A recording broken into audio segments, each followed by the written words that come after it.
Welcome back, dears. Today I will explain about how to write a debate.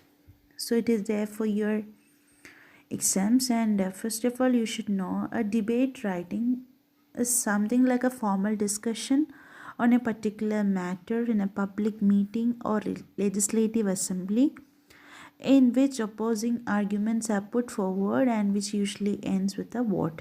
This is all about debate. You might have seen in the television shows and all. So, in your exams, when you are going to write a debate, you have to say against the notion or for the notion. That is the thing. It is simply like article writing or essay writing, but here you should be very focused about the facts. That is the thing. And it should be a little more artistic in a way. Essay and articles, it should not be so artistic, but while we are writing debate, it is always preferable to use some quotes and quotations and some interesting facts about this topic.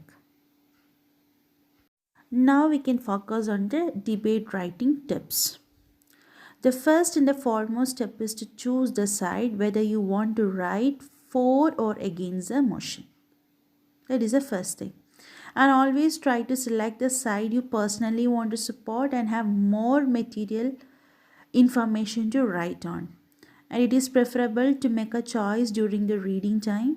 An ideal debate must consist of 4 paragraphs, namely introduction or salutation, problem, solution, and the conclusion.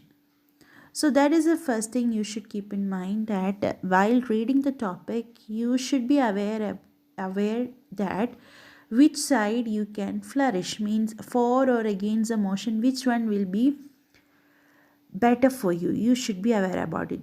About which side you know more information, you have to choose that side. And in a debate, we can see there are 4 paragraphs, means you are not going to write a heading like introduction or problem like that, but it should be divided into 4 paragraphs. And the first one is introduction, and this includes the salutation and the topic. And we can say even we are focusing on for or against the motion. And the example is given here. Good morning, everyone.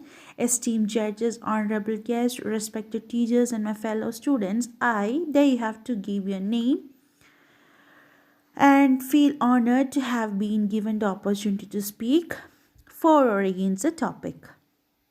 So, likewise, you can start it. Okay, this is the introduction part. And the second paragraph is regarding the body or the problem of the topic. Okay, we are gonna to enter the topic properly. And this is the main paragraph for the body of your answer.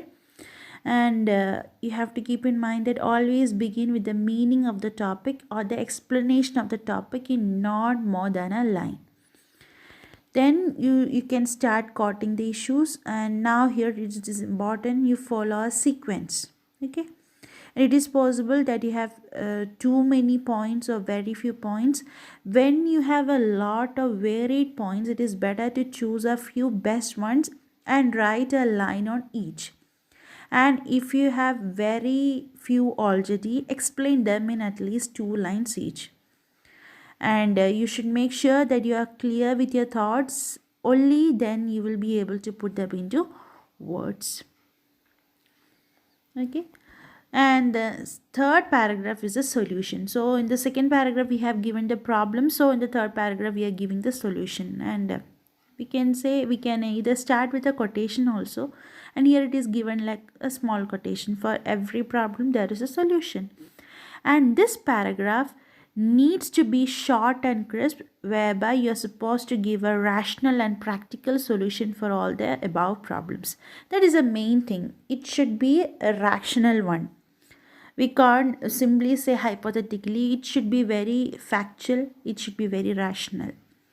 And in case you are not able to figure out one, keep in mind a few general ones. It would include spreading awareness, campaigns, stringent laws, and their strict implementation, education, etc. So that is the thing. If you are not getting any subsequent or additional points, you can simply use these words. The topic will be always like this, so we can use these words: spreading awareness, campaigns, stringent laws and the strict implementation, and their education. Like this, you can use these common words. So using a quote, it never hurts anyone, and it can be general ones like on working together. Every situation can be faced and solved if there is unity. So here are a few handy ones. So this is all about the importance of unity. That is why it is given over here. Okay, these all things are very common to everyone. And the last paragraph includes a conclusion. Okay, and this part involves a clarification of your statement, and along with thanking the audience for being such patient listeners. This paragraph needs to be short and precise, and here you can even add some glitter to your art piece with some chords, like the word impossible itself says I am possible. Simply in the conclusion part, we just have to make a very short and crispy um, image regarding our topic, and we have to thank the audience. And if you are aware about some chords according to the question, okay, here it is simply like problems and solution, that is, it is given over here. And according to the question, if you have some handy chords, you can use there over there, and you can just thank the audience. So this is all about debate writing.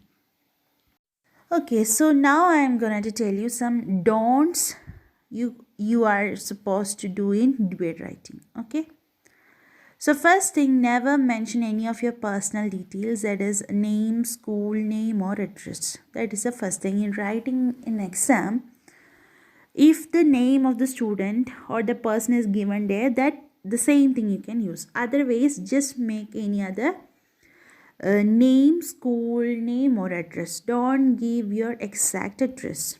Okay, and never write in one go, means never write in one paragraph. It should be 4 paragraphs. Okay, make sure you follow the right format and make paragraphs. Like 4 paragraphs is compulsory, you have to write like that.